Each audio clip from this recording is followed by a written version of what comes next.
Magic drawing করব।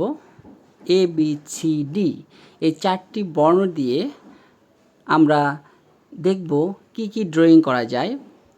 ABC থেকে এরকম আমাদের একদম YZ পর্যন্ত আমি সবগুলো বর্ণ দিয়ে তোমাদেরকে ছবি আঁকা দেখাবো। তোমরা অবশ্যই আমার সাথেই থেকো। আর আজকে দেখো A থেকে আমি রূপচাঁদা মাছ আঁকতে যাচ্ছি। হ্যাঁ, রূপচাঁদা মাছ কিভাবে করতে হয়, A থেকে কিভাবে আসে তোমরা অবশ্যই দেখতে পাচ্ছ। এভাবে B থেকে আমরা তৈরি করব একটা মৌমাছি, C থেকে তৈরি করব একটা পাখা, আর D থেকে করব লেডিবাগ।